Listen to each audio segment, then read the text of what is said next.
Hello, good evening and welcome back to everyone at home watching live as we bring to you another edition of In the Know, brought to you by the Racing Post and Coral as the flat season shakes hands with the jump season and we get stuck in the middle of that Venn diagram with a big Saturday tomorrow at Newmarket and at York and of course over the sticks at Chepstow as well. We're going to have a little bit of each of those three meetings to bring to you tonight and you can of course get involved at home. This is live and interactive and that chat box is ready and raring to go for you on YouTube. So if you're watching on there, get involved on the chat tonight and don't forget to like the stream as well. But we've already had one day of York and Newmarket and Chepstow today, of course, so we've got a few pointers to how those tracks have been riding and we've got some proper top-notch juveniles lining up tomorrow at Newmarket and of course the season's greatest jumps race without any jumps, the Cesarewitch.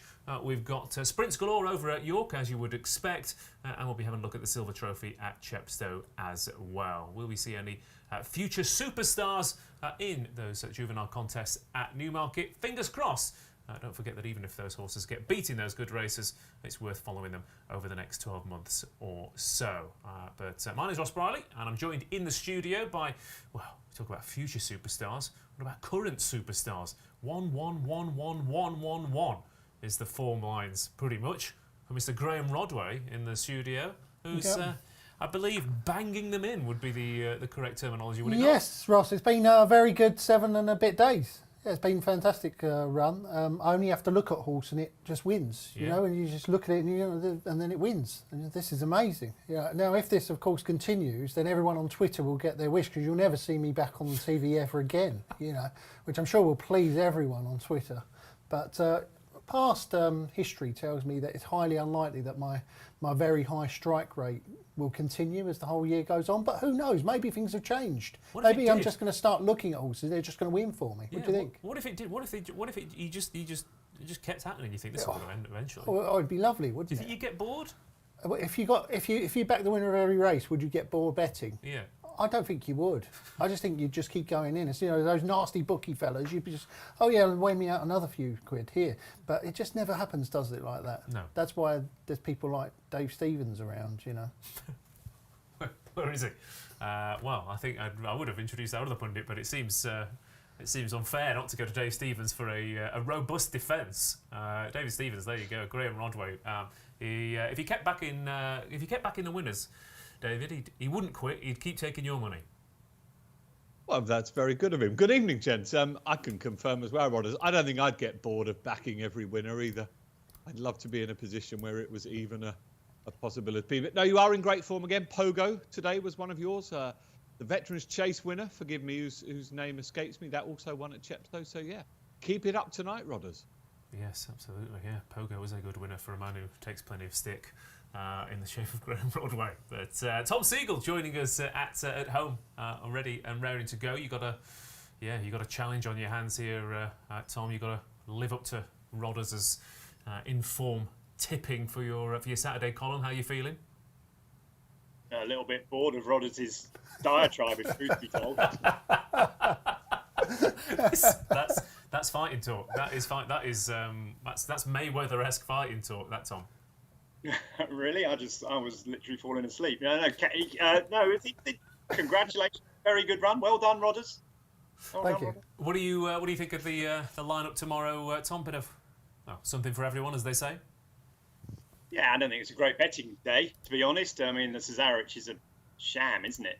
23 runners, normally 36, with horses getting balanced out. I thought that was really disappointing that we've only got 23. I think it's only 22 now. Look, but, Tom, we're on the verge of the jump season, so take 22 runners while you can get it, all right? Well, it's just normally the Cesarewitch. We're normally sitting there with 36, aren't we? And we're talking about, all sorts of different horses. But look, that's the way it is. Not enough horses to go around, so they all get sold off. So we got 22 this year. Bit of a shame because I love the Cesarewitch. Always been one of my favourite races.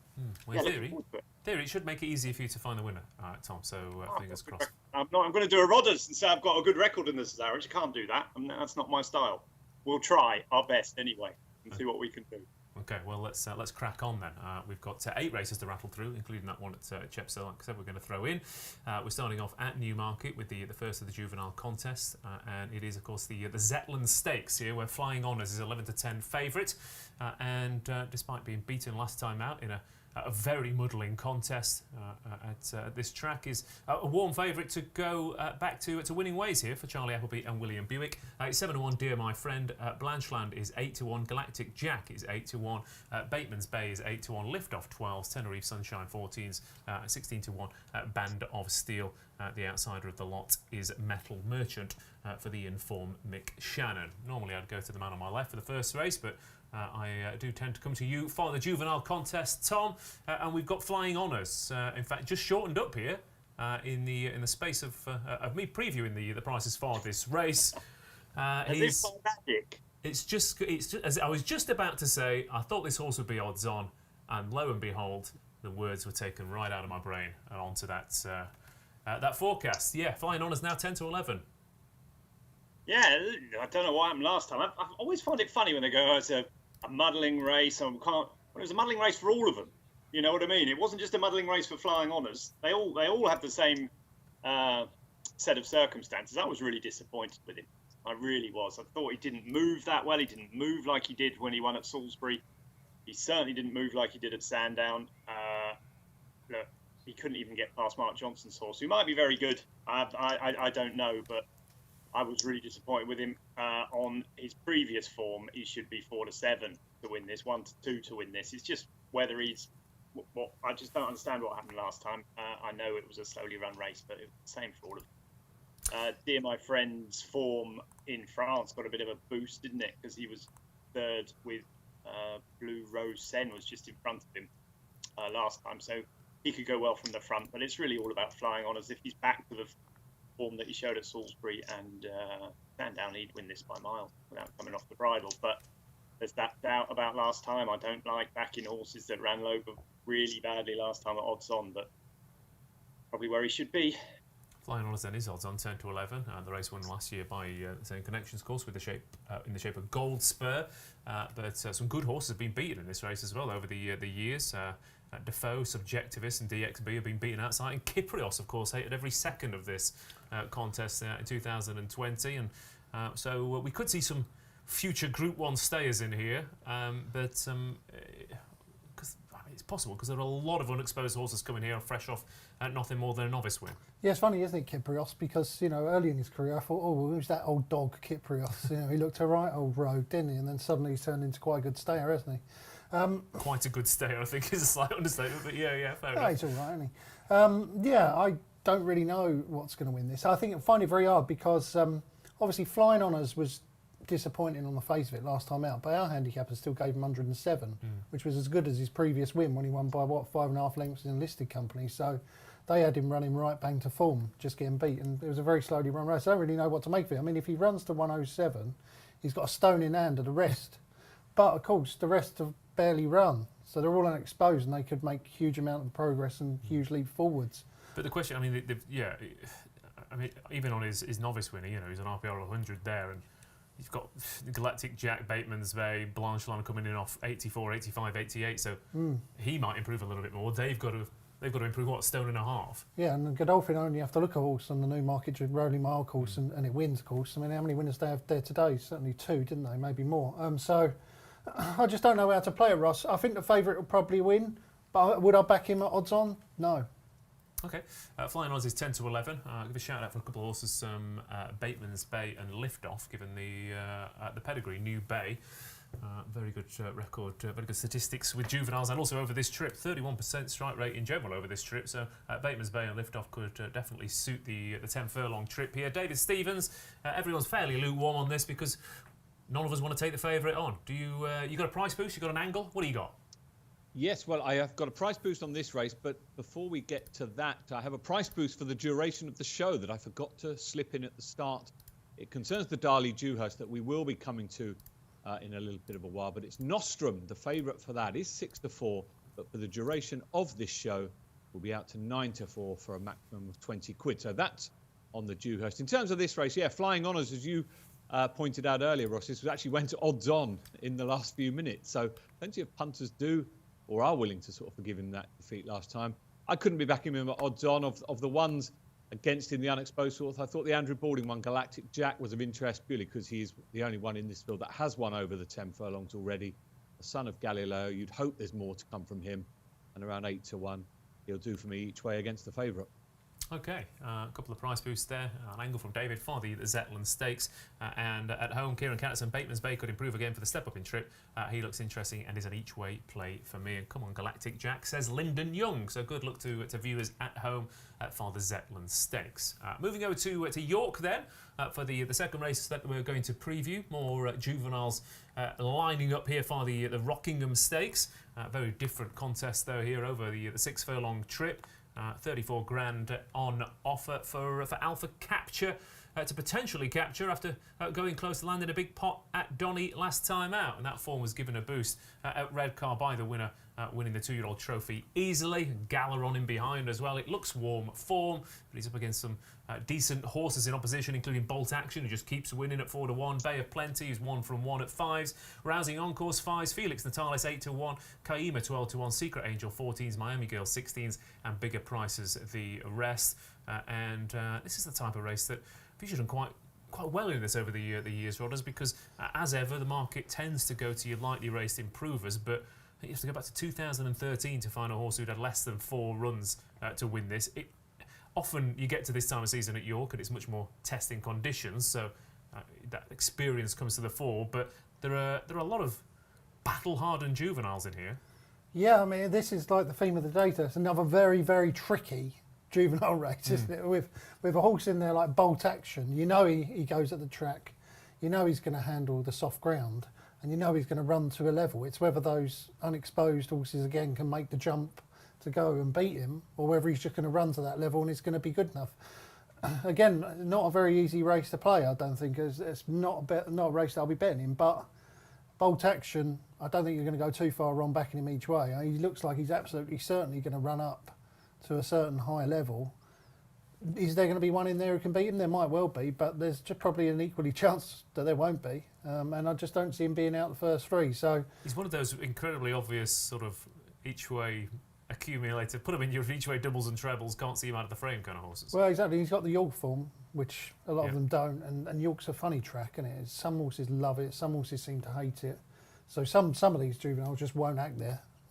So whereas you know he will, he's just like I say, I'm not entirely sure he's going to win, but I just know he's going to run well, and that's good enough for me.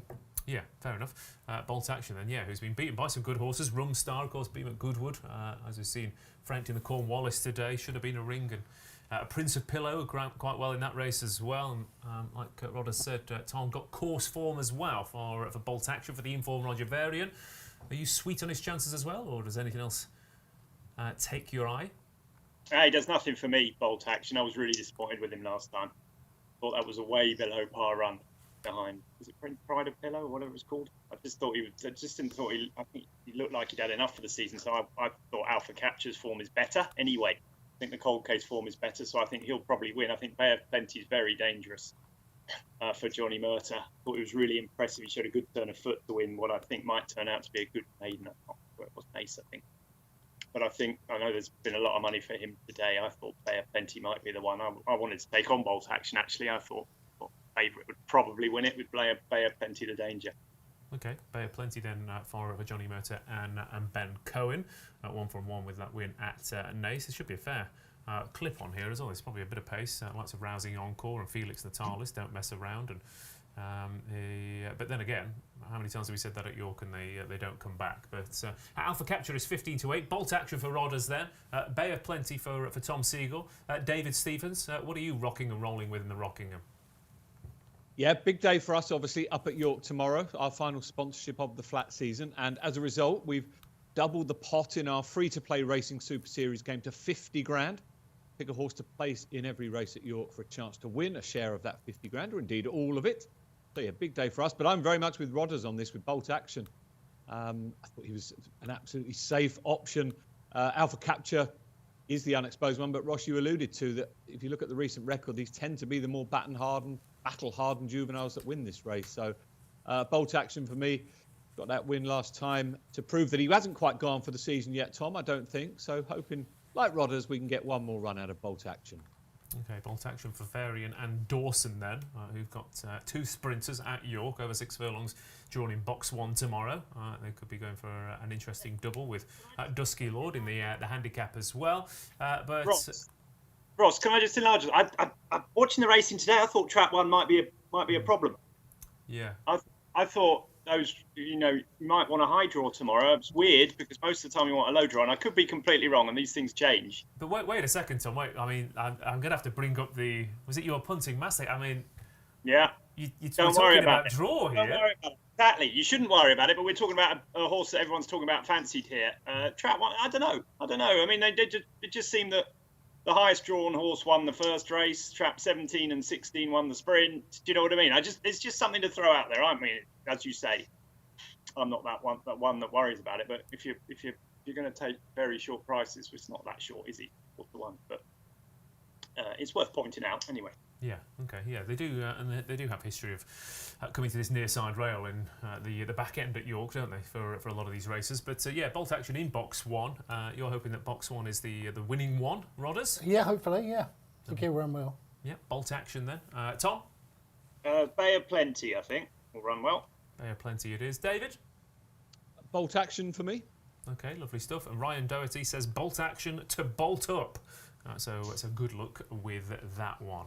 But we've got more juveniles for you. I hope you've been watching these replays back at home and looking out for improving 2-year-olds in the shape of the likes of Epictetus and Silver Knot lining up in the Autumn Stakes tomorrow. But it is a Royal Ascot winner on debut in the shape of Holloway Boy, who has been quietly backed over the past few hours or so. Now 5-2 joint favourite with Epictetus, 11-4 Silver Knot, Dancing Magic is 13-2, Exoplanet 10-1, Killybegs Warrior is a 25-1 shot, and again another fairly small field race for Holloway Boy to contend, and he was a shock winner, of course, in the Chesham first time of asking, Tom, and he was apparently a social runner, as it were, but I think he's put that theory to bed, hasn't he? He's run 2 absolute blinders since, going down fighting to good horses, and he's clearly the one to beat. Albeit, Epictetus has got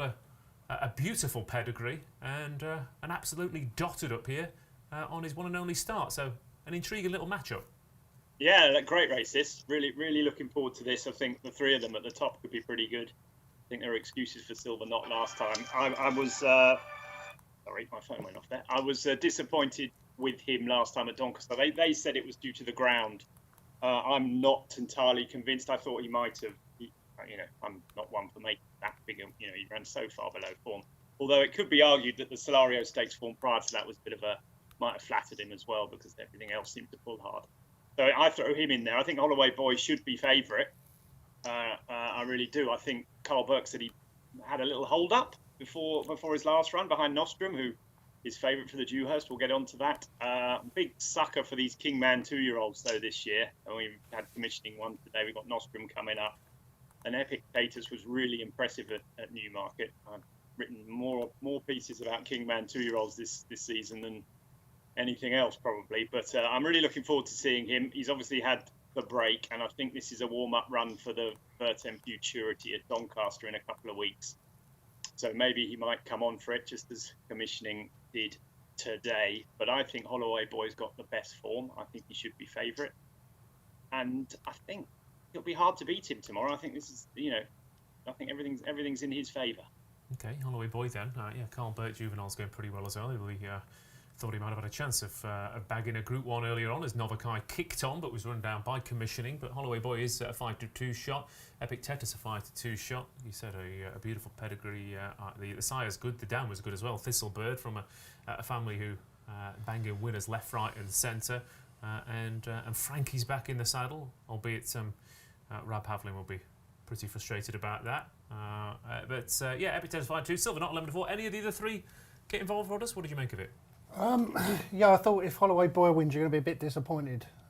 He's a good horse, but he's not. If you backed him. Well, not if you backed him, but he's a good horse. But he ain't special, is he? And I think there are 2 horses in here who looked like they could be special at some point in their careers. Silverknot's one of them, but of course he was very disappointing last time out at Doncaster. And the other one is Epictetus, who obviously bolted up in that maiden at Newmarket, beating Leadman. I think Flying Honours, who we just spoke about, being a hot favourite, was fourth in that race. Desert Order was third. Yeah. It's quite a good race. Desert Order's quite a well fancied for the nursery tomorrow as well. So yeah, this horse works really well at home. Like every report I get out of Newmarket is that Epictetus is one of his best 2-year-olds, Gosden's. He barely came off the bridle as well last time out. He's really good, and I mean he works with that. Also, is it Arrest? I think that they've got good Gosden's, which I know has only won a couple of races, a couple of Big and Spoon races, but he looks really good. Commissioning obviously is really good. I think that Epictetus will win. I just think that he'll be a lot better than these. And yeah, I mean Holloway Boy sets a good standard. I like Nostrum. I think Nostrum's really good and fancy him for the Dewhurst. I just think you'll be disappointed if Holloway Boy wins because he's had his limitations sort of exposed, hasn't he? Yeah. Whereas Epictetus, to me, looks like he could be a lot better than these.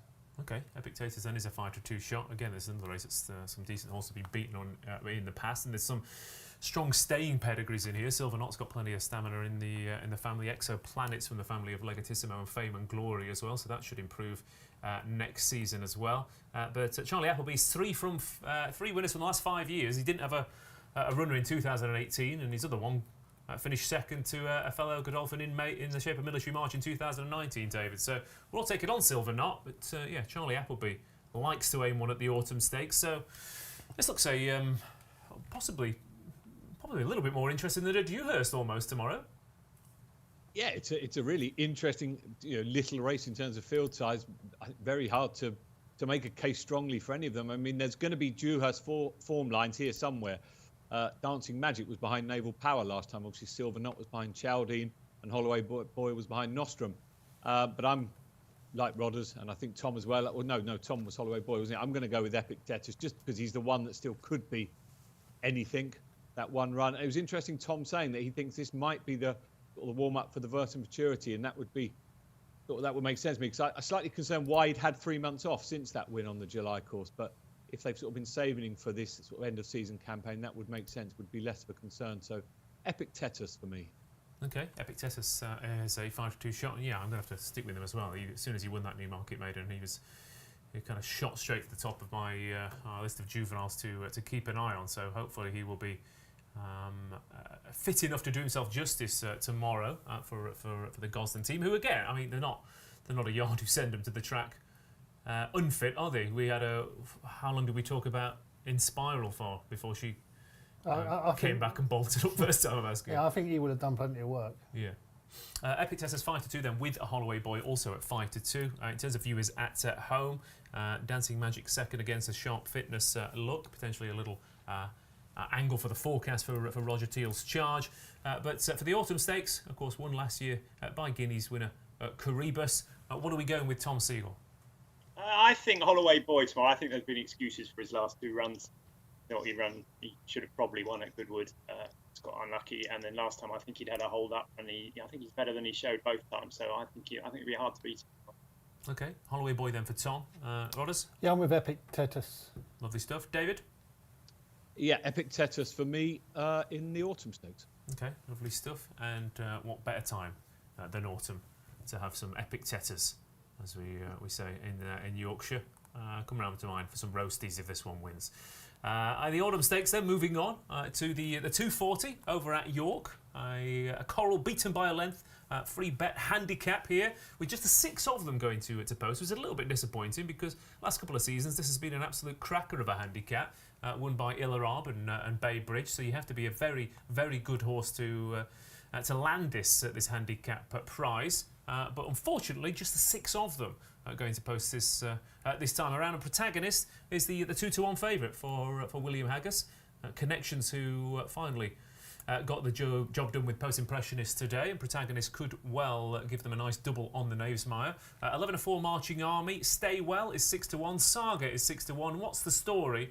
13-2. Presuming that what's the story ran today? Didn't he? Am I going mad? What's the story? Yeah, he did. Yeah. I just think I'm sure. Yeah.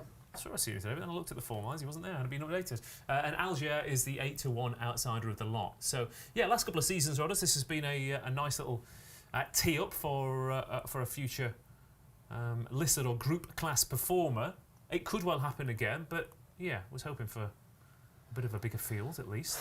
Yeah, it's a bit of a depressing sort of race, isn't it? It's a muddle. I worry. That's what I worry. I worry it's going to be a muddling race. I worry it's going to be tactical and I know they think Saga's a really good horse. He should have won Ascot, shouldn't he? That was one of one of the rides that maybe they weren't so happy with from Frankie. Of course, I think they thought that he should have won that race for the Queen. It's very rare that a trainer flat out comes out and says it. Yeah, refreshing, wasn't it? I found, you should have won on it. You messed it up. Yeah, it's quite nice when trainers are actually honest. He's been a bit disappointing though, hasn't he? Since and he's obviously got loads of talent, but I don't know what to expect from him. I'm not sure they're going to go hard enough. Marching Army again could be well ahead of his mark, couldn't he? But I think it's a really difficult race. Stay Well ran really well last time out, Newbury. Mm-hmm. I thought that he could be the answer, but again, it's not a race I've got a strong view on. Is it a possibility that Saga could revert to front-running tactics like he... Yeah, possible, isn't it? Surely Protagonist makes the running, boys, doesn't he? Didn't he make the running in the Cambridgeshire? He did, yeah, and he did at Sandown as well. If he can make running in the Cambridgeshire, he's going to make the running in this, isn't he? I think he'll make the running. I don't think there'll be any worries about that. But what's the story? I don't think he's. Well, he made the running today as well. Yeah, I don't think he's a no-hoper. He's running well, and he really likes York, and he'll handle the ground, and he's just in good form. I mean, he's obviously more exposed than everything else, and in a way, you'll be disappointed if he won, because you want to see one of those who's really lightly raced going forward win it. But I mean, he might not run as well. We don't not run, but I actually quite like horses who bang out 2 days in a row. Yeah. So one of my favourite angles really is like a nice little prep run the day before and then really go for it the next day. It's a really muddling race. I just don't fancy anything in it. But yeah, What's the Story probably interests me the most. Okay, What's the Story is a 30-2 shot. The one we haven't really mentioned is Marching Army for Saeed bin Saror, who, while Charlie Appleby flies the flag and takes most of the plaudits for Godolphin Tom, Saeed bin Saror keeps quietly banging in big price handicap winners. His record with the older horses is phenomenal, really, and he's been proving that with Marching Army. 2 wins on his last couple of starts, 12-1 and 22-1. Was going to be favourite and might end up drifting out again here. I don't think it's a bad angle to back the Saeed bin Saror runners because no one seems to want to. Well, he's got a very good record in these big handicaps, hasn't he? Royal Hunt Cup last 2 years ago, was it? And he's always had a good record in these. Just gone up in the weights and it totally different. I think Protagonist's got a very, very solid chance. He had no chance from the draw in the Cambridgeshire. He still was second on his side. He probably bumped the only horse to beat him on his side is probably a group horse. He loves soft ground. Mile and a quarter's his Brit. William Haggis at York. I just think he'll win for him. Okay, there you go. Protagonist William Haggis at York indeed. Yeah, he had a winner there this afternoon, coming from pretty much last to first at the track today. Protagonist is a 2-1 shot. David Stevens, we'll got a little price boost for you. What have you got? No, I haven't got a price boost in this race, unfortunately. Sorry about that. That's all right. You've really let me down there, David, but it's all right. I'll get over it. I've let a lot of people down all my life, Ross. 5-2. They were 5-2 joint favourites an hour ago. You can see which way the market's gone. Protagonist now 2-1, Marching on 11-4. And I'm singing completely off the same hymn sheet as Tom. He was on the wrong side in the Cambridge, as it turned out. William Haggis amongst the winners at York again today. And yeah, I can see why Protagonist has been backed. Okay. What hymn sheet would you be singing off, Tom? What's your favourite hymn? Me? Yeah. My favourite hymn. Yeah. I reckon he goes to church a lot, Tom. I was about 7. Say that again, Tom. I haven't been to church since I was about 7, so I would not know a hymn if it hit me in the face, Ross. Got one for me? The only one I can remember is from the tiny ant, that one, to the elephant. Did you do that one at school? Yeah, I did, yeah. I don't sing it at home now. You don't go to church either then, I presume? No, I've just got them all on a Spotify playlist. All the top hymns, but go singing from the same hymn sheet. The Protagonist is a 2-1 shot, but you're crashing through the church doors and taking them on orders. Yeah, I mean, I won't have a bet in the race, but What's the Story is the most interesting horse for me. Okay, bit of oasis to take on the hymns. What's the Story? Yeah. Morning Glory. Absolutely. Okay, there's the selection for that handicap then. Don't forget you can get tips and selections and exclusive columns and all sorts of stuff with the new Racing Post app as well. If you want to get involved in that, download it now from the App Store. Daily tips from the biggest names, betting masterclasses from Paul Keeley, David Jennings, and Tom Segal. It says here on the read. How come I'm always last? Well, you first. I'm sure better than Jennings and Keeley. You're not last. You were first, but I put you last because that's you. It's me. Yeah, it is. I was doing it. I put you last because I was going to set something up, but you came in. I ruined it. I ruined it. Yeah, your ego came bursting through the door there, Segal. Honestly, there you go. Anyway, download the app. Tom Segal is the first, second, and third on every news story there on that app. You can get all his exclusive views about literally everything from hymns to tips to selections to ignoring the draw as well, and just trying to find the best horse in the race, which is the key, isn't it? That's pretty much the key. There we go. So download the app now. The new Racing Post app is in the App Store. Going from York then, back to Newmarket for the Group 1 Darley Dewhurst Stakes. An interesting little race this season, albeit a little bit disappointing that the supplemented sack here hasn't made it to the track. Roger Varian's Charge would have been vying for favouritism with Nostrum, who now has clear favourites tag at 6-4. He's got a Juddmonte rival in the shape of Chaldine, though, at 3-1 to beat. Naval Power is a 4-1 shot. Aesop's Fables is 13-2. Isaac Shelby is 11-1. Royal Scotsman is 20-1. Marban is 25-1, the outsider of the lot. Given the fact that we've got two decent group winners in the race here, Tom, at odds of 20-1 and 25-1. Isaac Shelby's won the July Stakes as well. We've got three genuine group class juveniles who are pretty much discounted in the betting. Does that suggest that there's plenty of strength in depth here? Yeah, I think it's a really good run. I mean, if Sakir had been here, I don't think it would have been a Dewhurst for the ages, really. I think they're all the best juveniles we've got in Britain, for sure. I mean, there's probably some more in Ireland. Aidan O'Brien's probably got some more, but I'm pretty sure he thought Aesop's Fables was right near the top of his without Little Big Bear before his disappointing run behind Al Riffa last time. I wonder whether that was the ground. By no nay never. Maybe he wants fast ground. He could easily bounce back. But like you say, I mean, you can make, all the bottom three have all won group races, as you say. Naval Power looked really good to start to go. Didn't look so good at Haydock last time, but Haydock's a funny track when you get behind and on fast ground. It's quite hard to make up the ground side, so I wouldn't certainly rule him out. I'm slightly concerned about Charlie Appleby's 2-year-old colts, who looked like they were carrying all before them and then haven't the last few weeks. So that slightly worries me. I think it's probably between the two Juddmonte horses. I'm a Nostrum fanatic. I love him. I think he's great, but I'm not sure he should be 6-4 on form. I think there's a couple that have maybe better form than him. Chaldean, I think, is one, and I just wonder whether the track and the way the ground's riding, which I think would be pretty quick if they don't get rain, might suit it a little bit better than Nostrum. So I was leaning towards Chaldine from the front under Frankie, but I think it's a great race. It's not one I'll be watching it 57 times, I would imagine, before the end of the day tomorrow. But I'm not sure I'll be having a bet in it. But if I was, it would certainly be Chaldine at this stage. I just think conditions might suit him a little bit. Okay, Chaldine then, who's when he won the Acomb Stakes, I thought it looked a fairly modest Acomb. I mean, I know the form was not necessarily being franked at spectacular levels, but Shaquille won again at York today, finished dead last. Chile won next time out as well. Local Dynasties won. Obviously, Chaldine's gone in again. It's the Acomb Stakes has been given a decent boost. Loads of winners came out of his Newbury win as well. So I keep taking Chaldine on, and he keeps making a mockery of me. Yeah, I'm a bit like you, Ross. Even though he keeps winning, I just can't grasp the idea that he's really good yet. Yeah. He might well go and prove it here.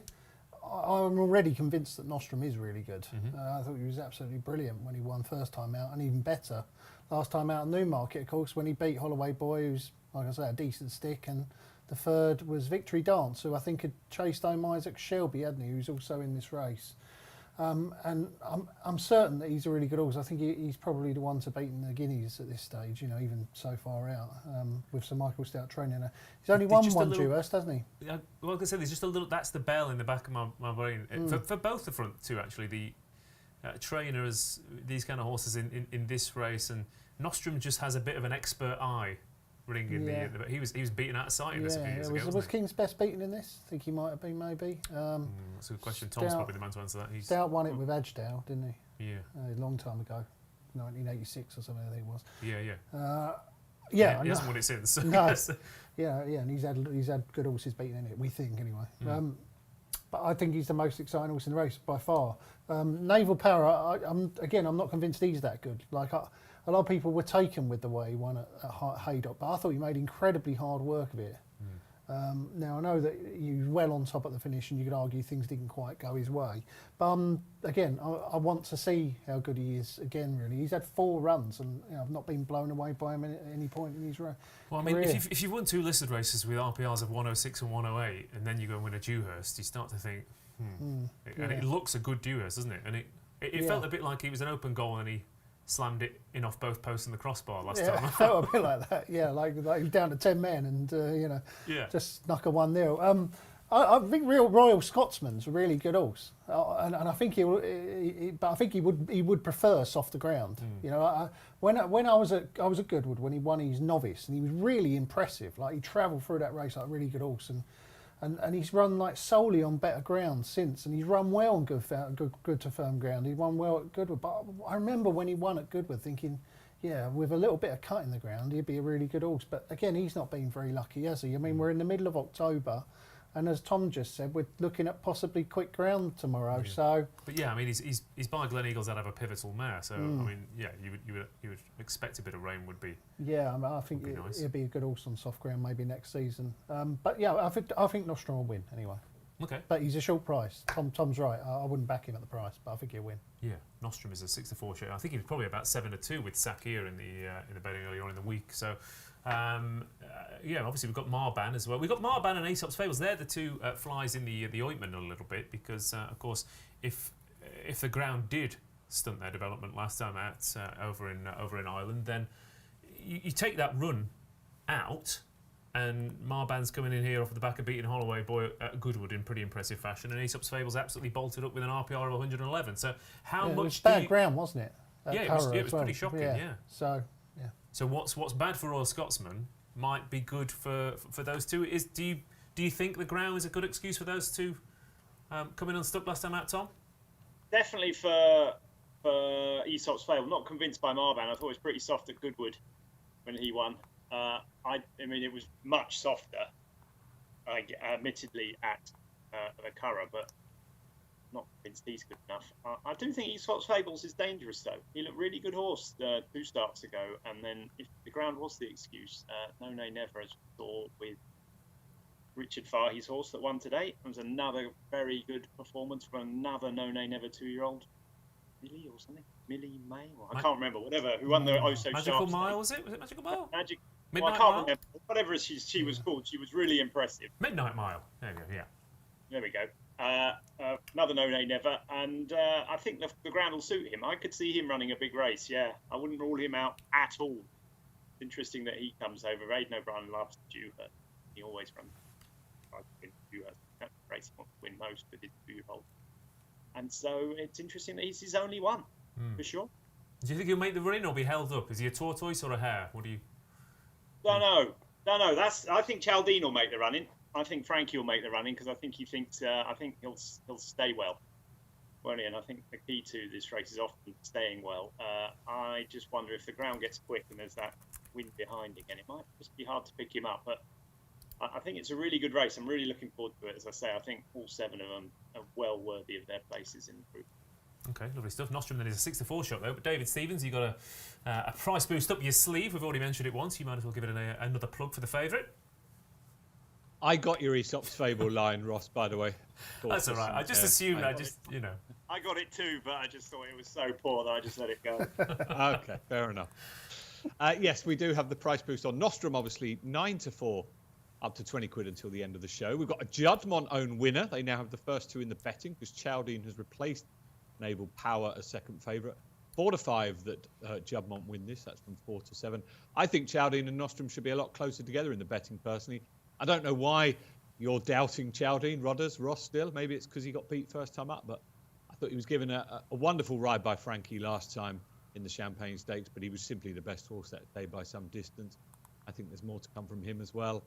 Sir Michael Stout's record in the Dewhurst would be a slight concern to me, but I think you can make a case for pretty much all of them. Royal Scotsman, I mean, he scoped dirty after the Jim crack. Jim Crowley rides him, of course, and writes in his Coral blog. Jim says, you go back to the time before when he set a record at Goodwood in the Richmond. Jim's biggest concern, well, A, is he over his sort of Jim crack, whatever was wrong that day, but he's got so much speed. Will he get the extra furlong in the 7? So it's a really deep Dewhurst, I think, and I think, yeah, whatever wins it will be, I would imagine, a worthy favourite for the Guineas going into the winter. Okay, Nostrum, that is a 6-4 shot though for the Dewhurst tomorrow. You think the favourite will win, Rodders? I do think he'll win, yeah. I think 9-4 is a fair enough price. Well, if you get your little price boost there, yeah. I'd be happy with 9-4. Just 6-4 is a bit short. Okay, fair enough. Mr. Segal? Yeah, I mean, I'd love Nostrum to win because I'd love to see an unbeaten horse going into the Guineas next year as favourite. I'd like to see him win easily. I think just 6-4 is just too short for me. I thought Chaldine, if could get the run of the race, and Aesop's Fables, they would be my 2 against him. Okay, yeah, hoping that soft ground run for Aesop's Fables can be scrubbed off. He could be the goose that lays the golden egg tomorrow in the Dewhurst. David Stevens, what about you? Chowdene is shortening all the time, 3-1 from 4-1 this afternoon, and I can see why. Lovely stuff. At home, Sam Caney says no bet for me. Thanks, Sam. Appreciate you typing that out. Robert Williams says, we love you, Rodders. There you go. Someone does. Someone does. He says, stuff the haters. So there you go. Kieran's with Aesop's Fables as well. Hope you're right with that one. And then people have gone on to sprints over at York. So people have decided they don't want to talk about the Dewhurst anymore, and we should move on, which is probably about right. Off to the 3:15 then. The Coral Sprint Trophy here, 50-odd grand on the table for a classic York Sprint handicap, and there's been money for Gulliver here for David O'Mara and Daniel Tudhope, who are pretty much just back the O'Mara handicappers blind in races left, right and centre, and Danny Tudhope's been riding big race winners in these kind of events all season as well. 7-1. Dusky Lord, the Silver Cup winner from Ayr, is 8-1. Lucky Man's got York form as well at 9s. Laugh a Minute is 9-1. One can only dream of that sort of strike rate. Lethal Nymph is a 10-1. Mr. Wagyu is 11-1. Dakota Gold 12-1. Potmaster is 14-1, and it's bigger prices than the rest for this big sprint handicap. I suspect that the money for Gulliver might have something to do with Mr. Tom Segal, who's taken exactly 30 seconds to preview this race, and of course we'll find the winner, as we already know. So I'll come to you first, Rodders. We've got a whole host of runners here, 22 of them lining up, and you've tipped a horse who is similar to how people would describe you, I feel. I think Tom tipped this horse to win this race last year, but from memory. Volatile Analyst. Yep. Yeah.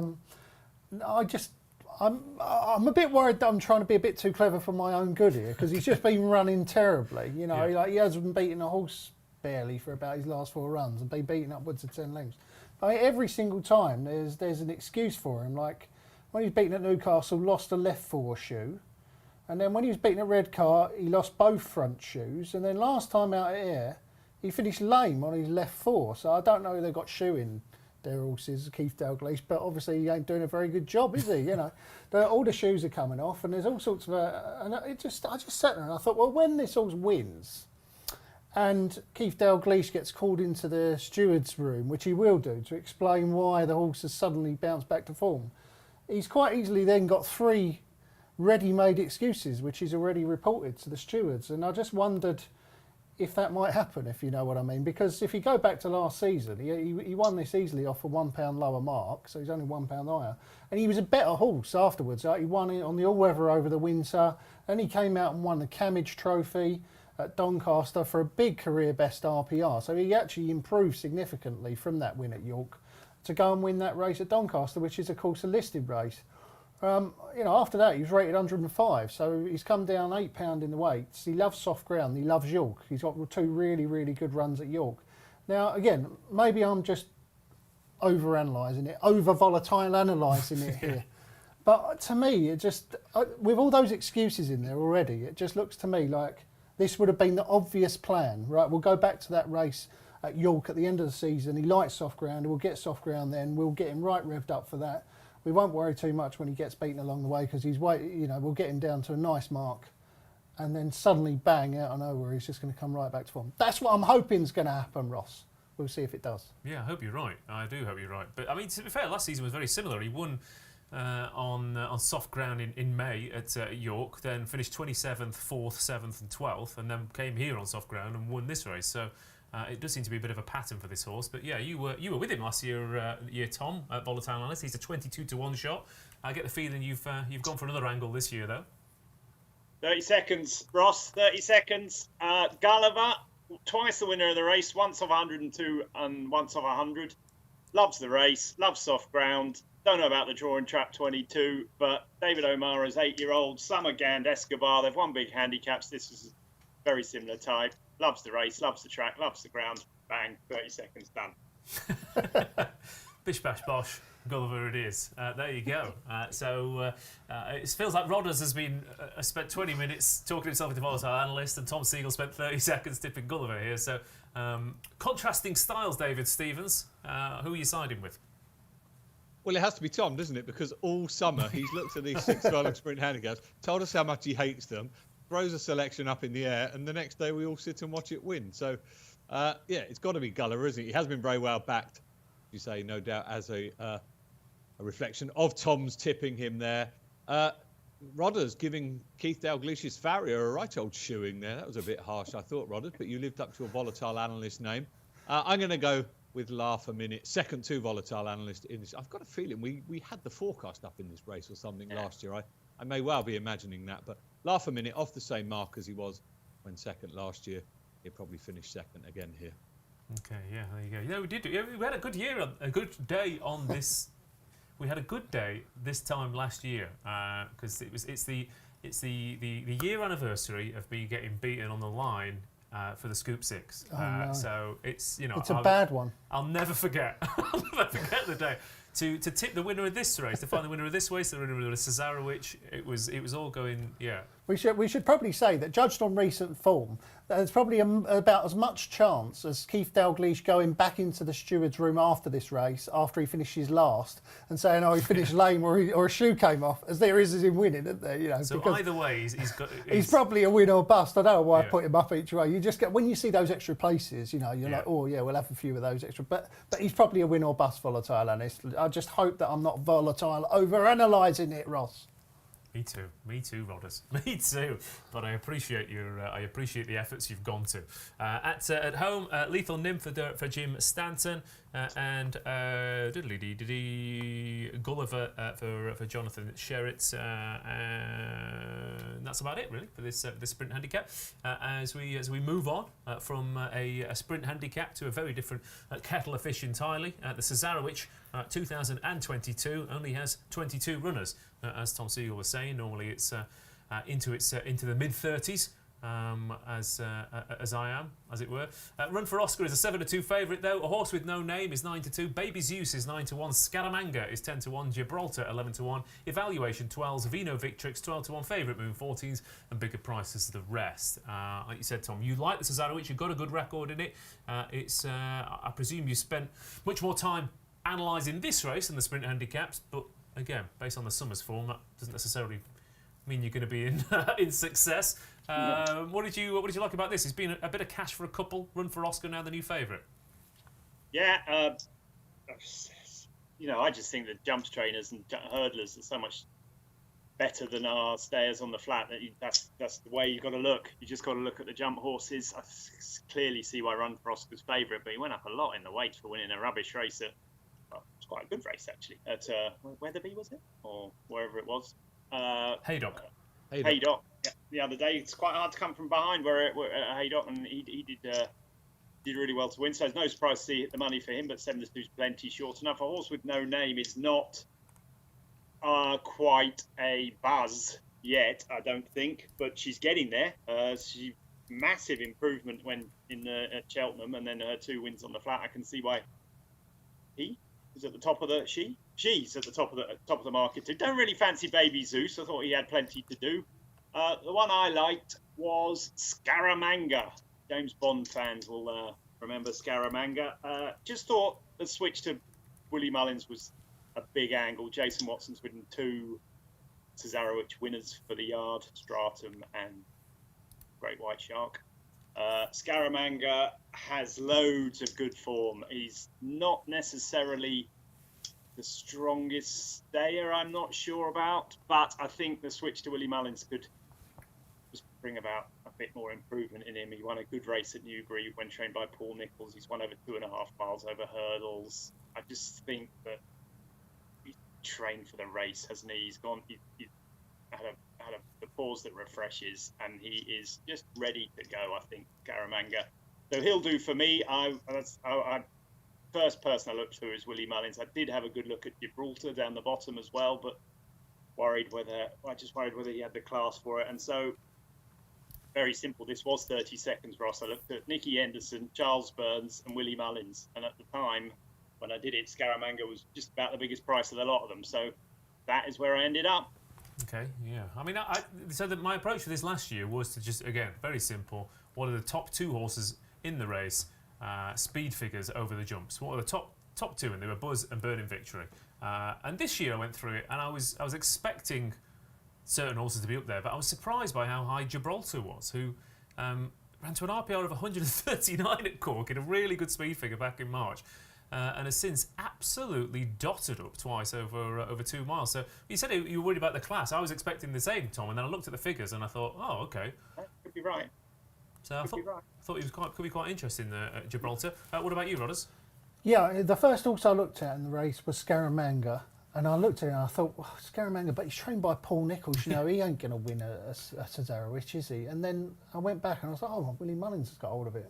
Interesting. And then for some reason, I should have just done a Tom Segal and done 30 seconds and gone, right, Scaramanga. Sometimes that's just the best thing to do.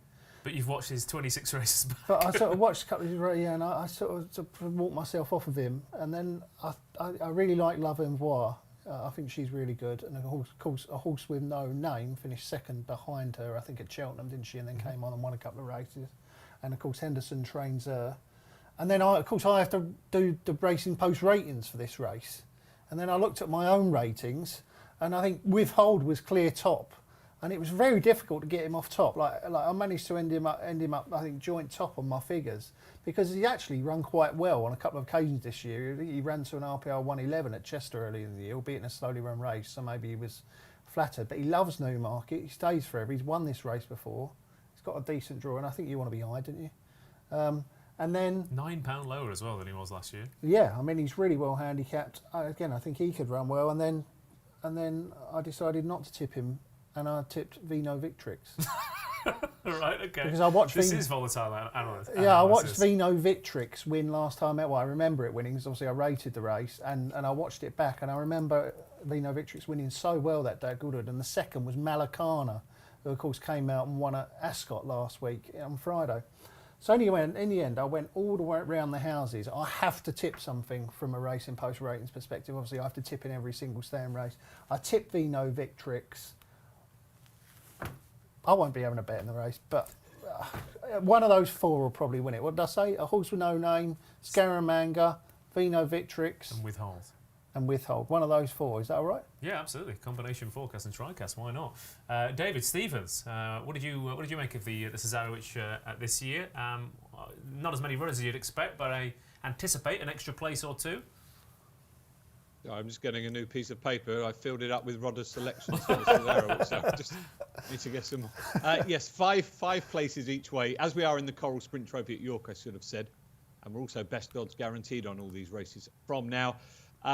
Willie Mullins will win this race, won't he? I don't know with which one, but we have a Willie Mullins to win the Cesarewitch special, I'm delighted to say. It was 7-2, is now 5-1, Willie Mullins to win this. Just in terms of the head of the betting, Run for Oscar, you pointed out, Ross, has now replaced the horse with no name as favourite.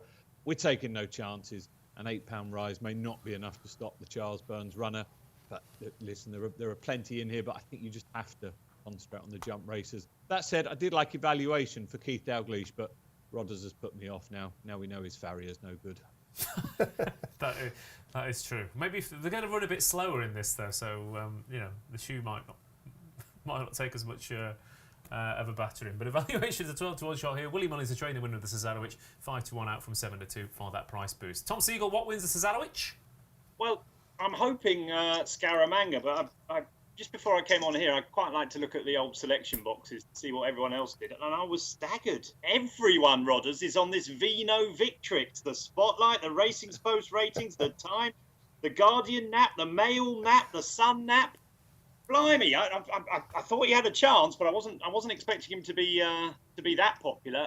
He obviously was a good figure last time when he won. I think he needs off the ground myself. I think the ground will be too quick for him. So I'm with Scaramanga, but don't give up on your Vino Victrix. Okay, I suggest all the tipsters might have been on the video for this one, but he's one of your 10, 4? Vino Victrix, Scaramanga, Vino withhold. Victrix, or Scaramanga, or withhold, or a horse with no name. A horse with no name. There you go. Okay, for the Cesarewitch at 2022. Selections at home. A horse with no name isn't, says Jim Stanton. True. Dante says, oh heck, I had Vino. You and everyone else, Dante, apparently. Mark Smith's giving Not So Sleepy a shout. And Mark Smith is going for another Mark Smith. The two Mark Smiths. In different colours, going for Prince Imperial, or he's logged into his other account so he can tip 2 horses. You don't need to do that. Tip 4 like Rodders is fine. One more race to go then, from one non-jumps race full of jump horses to an actual jumps race in the shape of the Silver Trophy tomorrow at Chepstow, where Nicky Henderson might have a quick-fire double. If Scaramanga wins, Paul Nicholls might make up for it with Nappers Hill here, but Broomfield Berg and Nappers Hill are 4-1 joint. Zabeel Champion is 11-2 for the informed John Joe O'Neill, 6-1 Lord Baddesley for the informed Chris Gordon. Did they leave you out too? Is in there for Nick Gifford at 6-1. Masters Legacy 15-2 and Bob Barley. Interesting to see how Joe Tizard goes this season. He started very well indeed. Intriguing little race. You've put one up in the paper for this one, Rodders. Which one is it? Yeah, I made this between 2, and I really hope that I've chosen the right one. Masters Legacy. I tipped one of Philip Hobbs's the other day, Guernsey, that was running off a break. That one. He had another winner off a break quite recently. I can't remember what it was. Was it Kevin Blanc? Yeah, it might have been that. So anyway, we know that his horses are well forward, and this one won at the track last year at this fixture, first time out. So obviously goes well fresh, and he's given it wind surgery off the back of 2 abysmal runs, which in his quotes today he says he's got no idea why he ran so poorly. Just hoping that the long absence and the fact that he goes well fresh, and that he's had a wind surgery, and that the trainer is in form, and that he's got course form, might be good enough. He's running off the same mark as when he just got up on the line last year over 2 miles. He definitely wants this trip. I think he's up to further progress at the trip. Should say the other one that I've made it between, just in case, is Did They Leave You Out Too? Who I think which you have. Yeah, which I left him out. I think he was second in this last year. And he's been, like I said to you, I've been handicapping the staying races this year. And Did They Leave You Out Too has been shaping really well in slowly run races. And every time I keep thinking to myself, right, when this horse gets a pace, he'll come through and win a race on the flat. But they haven't, they obviously are not persisting with the flat career. They're going straight back over hurdles. And if he gets a good pace, Did They Leave You Out Too as a player? But I came down on Masters Legacy. I'm quite hopeful. Okay, Masters Legacy then is a 15-2 shot. Did They Leave You Out Too is 17-2 in the JPM Anna Silks, as is Broomfield Berg, who is a horse who caused me no end of pain last year. I think we disagreed entirely on this horse, Tom, last season. I thought there's some ability there and he's going to harness it eventually. You disagreed and you were very much right with him. But I see he's been well backed and they've given him a wind up. And if it was the fact that he wasn't able to breathe in the most important part of the race, it could well turn him around. But I suspect that you won't be that easily swayed. First time up, there's a chance for everything. I mean, I want to know what the Findon Massive think of Did They Leave You Out Too, Mr. Stevens. You'll have been having a jog round the gallops up there. Tell us, what are they saying about this one? Nothing ever gets out of Findon. It's like Fort Knox information down there. Come on, what's the news? They've left him out. They've left him out of the WhatsApp group, Tom, basically, is what we're... He's a shocker, isn't he? We get him on this show and he doesn't even give the inside information about his. He's got about half the yard down there, Mr. Steve. And we weren't even going to cover this race until David suggested it. And we at least think he'd have a hot tip up his sleeve. Come on, then. Yeah, Broomfield Berg for me, the other JP runner. Okay, he's had the nod. He's had the nod. He's not had the nod. Therefore, that means he's had the nod. I'm getting it. I'm getting to the bottom of all this. Okay, Tom, you've got 10 seconds. We should wrap up really. So 10 seconds, Tom, to tell us what wins the silver trophy. Well, I liked, believe it or not, I like Rodders's analysis there. I like this Masters legacy. I like Philip Hobbs' first time out at this meeting. I'm always following him. This horse likes Chepstow, and he's first time up's time to catch him. So 15-2, very decent price in my opinion. Okay, there you go. David Stevens, wrap us up with the silver trophy, please. Yes, no, it genuinely is Broomfield Berg for me. He's had the wind up since a disappointing run at Market Raising last time, but ran well last season, Ross. I'm with you. He's definitely got ability there, and tomorrow is going to be his day. Okay, lovely stuff. Right, that just about brings to an end the preview of a very interesting Saturday all round. Thanks to everyone at home for watching. Thanks to everyone producing the show as well. Thanks to all our pundits and David as well for getting involved. But we can't go without getting the naps. What are the naps on Cesarewitch Saturday? Starting off with you, Mr. Graeme Rodway. Yeah, mine runs in the 2:17 at Chepstow, the Native River Handicap Chase. Okay. I just think T Clipper will win this race. He was so impressive when he won at the track first time out last season, and then he went completely off the boil. And he's one of these horses. He's the best fresh horse. And then I backed him actually. I think you might have been with me in the old teamer at Cheltenham when he ran an absolute stormer to finish fourth. Outstayed.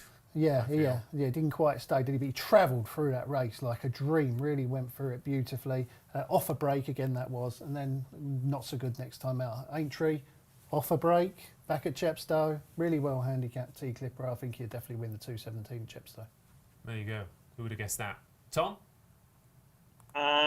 Old James Bond, Scaramanga. I think he's going to win the Cez. Okay, Scaramanga it is. David?